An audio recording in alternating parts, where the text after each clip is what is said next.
MLC గారు, STU అధ్యక్షులు సదానంద్ గౌడ్ గారు, గౌరవ అధ్యక్షులు టీఎస్జీహెచ్ఎంఏ సర్దార్ నాయక్ గారు, సర్వీస్ రూల్స్ కోసం, ప్రమోషన్ల కోసం ఆవేదనతో ఆందోళన చెందుతూ ఉన్నటువంటి ప్రధానోపాధ్యాయులందరినీ ఈరోజు సమీకరించి పోరాటం తప్ప వేరే మార్గం లేదు, మన సమస్యల పరిష్కారానికి వేరే షార్ట్ కట్ లేదని చెప్పేసి పోరాట మార్గాన్ని ఎంచుకున్నటువంటి టీఎస్జీహెచ్ఎంఏ రాష్ట్ర కమిటీకి ముందుగా అభినందనలు తెలియజేస్తా ఉన్నాం. ఎందుకంటే ఈరోజు మనందరికీ తెలుసు మనకు అనేక సమస్యలు ఉన్నాయి. ఒకసారి అందరూ వర్ధిల్లాలి ప్రధానోపాధ్యాయుల ఐక్యత, ప్రధానోపాధ్యాయుల ఐక్యత. డిపార్ట్మెంట్ వెకేషన్ కానీ హెడ్ మాస్టర్ పోస్ట్ మాత్రం నాన్ వెకేషన్.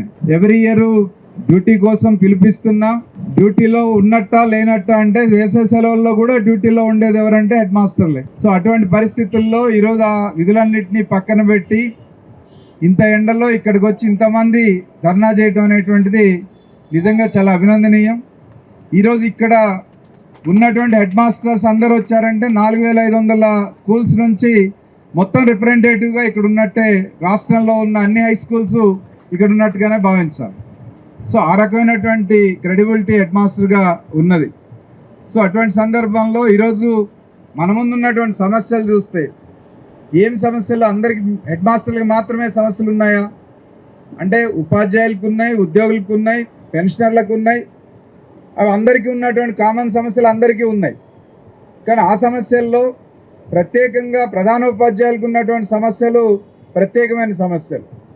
మరి వీటి పరిష్కారం, అన్ని సమస్యల పరిష్కారం కోసం జేఏసీ ఆధ్వర్యంలోనో లేదా ఉపాధ్యాయ సంఘాలు అన్ని ఆధ్వర్యంలోనో చేసేటువంటి పోరాటాల్లో అన్ని సమస్యల్లో ఈ సమస్య ఒకటిగా ఉంటుంది. మరి మా సమస్యలే ప్రత్యేకంగా మాట్లాడాలంటే ఎవరు మాట్లాడాలి అంటే ఆల్రెడీ క్యాడర్ సంఘంగా ఉన్నటువంటి సందర్భంలో సహజంగానే ఆ సమస్యల మీద ఫోకస్ పెట్టడం అవసరం.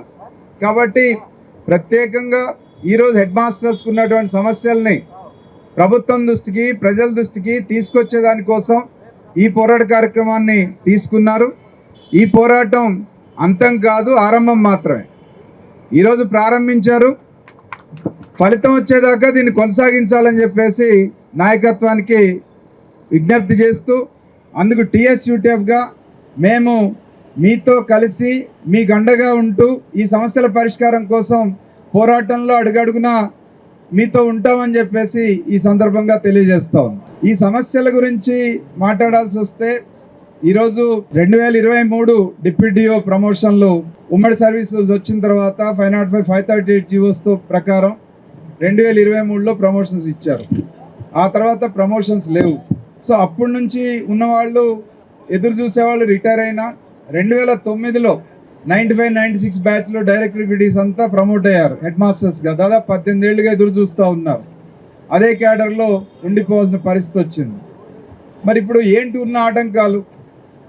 గతంలో అయితే 505, 538ని లేకపోతే ఆ తర్వాత 95, 96 జీవోస్ని కోర్టులు కొట్టేసినాయి, సుప్రీంకోర్టులో కేసులు ఉన్నాయి. 2015 సెప్టెంబర్ 30న సుప్రీంకోర్టు స్పష్టంగా జడ్జిమెంట్ ఇచ్చింది. లోకల్ బాడీ టీచర్స్ కూడా ప్రెసిడెంట్ ఆర్డర్ రూల్ 8 ఫాలో అవుతున్నారు కాబట్టి లోకల్ క్యాడర్గా ఆర్గనైజ్ చేయడానికి అవకాశం ఉంది. కాబట్టి వాళ్ళని కూడా లోకల్ క్యాడర్గా ఆర్గనైజ్ చేసి అందరికీ ప్రమోషన్లో సమాన అవకాశాలు కల్పించాలని చెప్పి స్పష్టంగా సుప్రీంకోర్టు జడ్జిమెంట్ ఇచ్చింది. మరి ఆ జడ్జిమెంట్కి అనుగుణంగా ఇంటిగ్రేటెడ్ క్యాడర్ అనే కొత్త పదాన్ని సృష్టించి ప్రెసిడెంట్ ఆర్డర్ అమెండ్మెంట్ కోసం పంపారు. ఆ ప్రెసిడెంట్ ఆర్డర్ మీద మళ్ళీ ఇంటిగ్రేషన్ చేసే అధికారం రాష్ట్రపతికి ఎక్కడుందని టెక్నికల్గా ఛాలెంజ్ చేస్తే అది కేసు కొట్టేశారు. సరే, ఇవన్నీ ఒక భాగం. కానీ ప్రెసిడెంట్ ఆర్డర్ 2018 తెలంగాణ రాష్ట్రం వచ్చిన తర్వాత తెలంగాణ రాష్ట్రంలో ఉన్నటువంటి ఉద్యోగాలన్నింటినీ కూడా జోనల్ వ్యవస్థనంతా కూడా రీఆర్గనైజ్ చేస్తూ ప్రెసిడెంట్ ఆర్డర్ 2018 వచ్చింది. ప్రెసిడెంట్ ఆర్డర్ 2018 ప్రకారం ఇవాళ అన్ని క్యాడర్స్ని కూడా లోకలైజ్ చేశారు. లోకలైజ్ చేసిన సందర్భంలో Zilla Parishad high school head master post నుంచి జిల్లా పరిషత్ స్కూల్ టీచర్స్, జిల్లా పరిషత్ మండల పరిషత్ ఎంప్లాయీస్ అందరినీ కూడా లోకల్ క్యాడర్గా ఆర్గనైజ్ చేశారు. అంతకుముందు ఉన్నటువంటి అబ్జెక్షన్ ఏంటి? పంచాయతీరాజ్ టీచర్లు లేకపోతే లోకల్ బాడీ టీచర్స్లు లోకల్ క్యాడర్గా ఆర్గనైజ్ కాలేదు అనేటువంటిదే అబ్జెక్షన్. కానీ ఇప్పుడు ఆ అభ్యంతరం తొలగిపోయింది.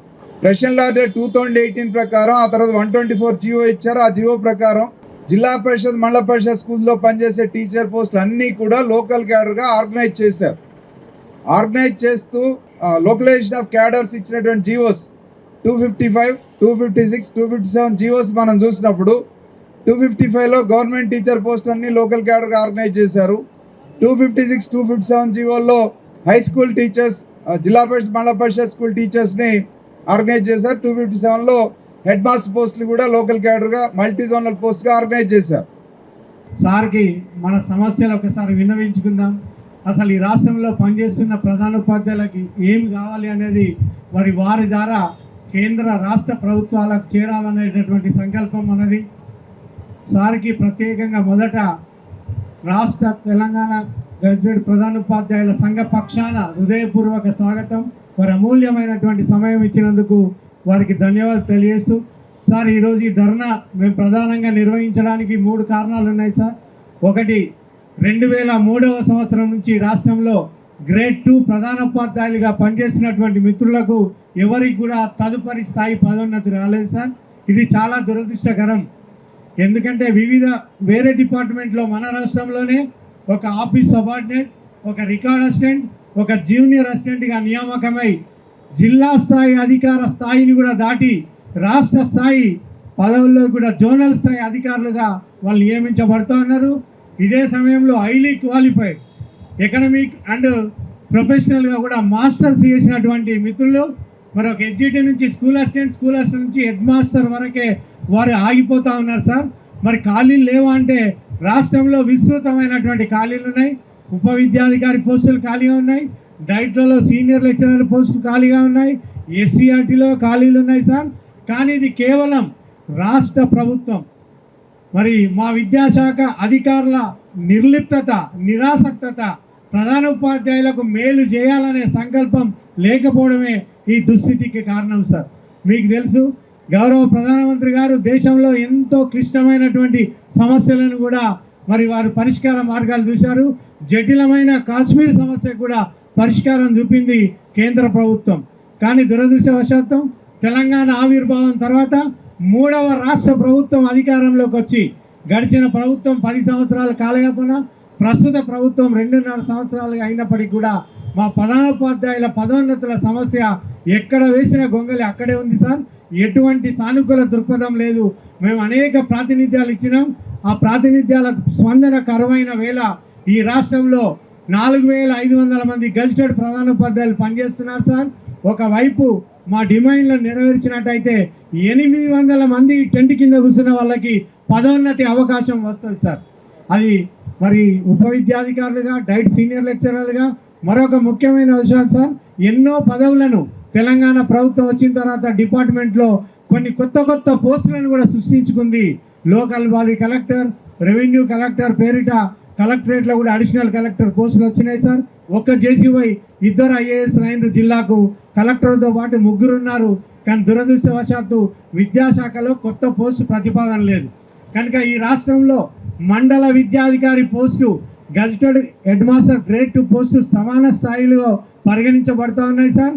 మా డిమాండ్ ఒకటే, విస్తృత స్థాయిలో ప్రధానోపాధ్యాయులకు పదోన్నతి అవకాశాలు మెరుగుపడాలంటే ఈ రాష్ట్రంలో 631 మండల విద్యాధికారి పోస్టులను upgrade head master grade 2 post కంటే పై స్థాయికి చేయడం వల్ల ఒక 631 మంది ప్రధానోపాధ్యాయులకు ఒక పదోన్నతి అవకాశం సృష్టించే వాళ్ళు అవుతాం సార్. 2003, 2005, 2009, 2010, 11, 13, 15, ఆ తర్వాత 2023, 24, 25 సంవత్సరాల్లో పదోన్నతి ఉంది ప్రధానోపాధ్యాయులు ఈ రాష్ట్రంలో పనిచేస్తూ ఉన్నారు సార్. దురదృష్టం ఏంటంటే సార్, 2003 వాళ్ళు ఇంకొక 4-5 నెలల్లో 24 సంవత్సరాలు సక్సెస్ఫుల్గా ఒకే క్యాడర్లో మరి పూర్తి పోతూ ఉన్నారు సార్. ఈ దురదృష్టాన్ని ఆపాలి సార్. మీ ద్వారా మేము మా సంఘం వాణిని వినిపించదలుచుకున్నాం సార్. కనుక మీరు ఖచ్చితంగా మాకు గట్టి వాగ్దానాన్ని మీరు ఇస్తారని ఆశిస్తూ, మీరు ఏది పట్టుబట్టినా సాధించేంత వరకు వదలరు. గతంలో కూడా మీరు అనేక ప్రెస్ మీట్లలో మీ లెటర్ ప్యాడ్ ద్వారా కూడా సెంట్రల్ గవర్నమెంట్ మరి రాష్ట్ర మానవ వనరుల శాఖ మంత్రి ధర్మేంద్ర ప్రధాని గారికి కూడా మీరు విన్నపం చేసి ఉన్నారు సార్. మీకు ఇవన్నిటిపైన అవగాహన ఉంది. మాకు ఈ టెంట్లో కూర్చున్న ప్రధానోపాధ్యాయులకు ఒక భరోసా కల్పించే విధంగా మీరు మాకు ఇస్తారని సార్. ఈ టెంట్లో ఇప్పుడు ఇక్కడ నిల్చున్న రాజేశ్వరరావు గారు, చాలా మంది మేడమ్స్ ఉన్నారు సార్. వాళ్ళు పదోన్నతి రాకుండానే రిటైర్ అయ్యే పరిస్థితి ఉంది సార్.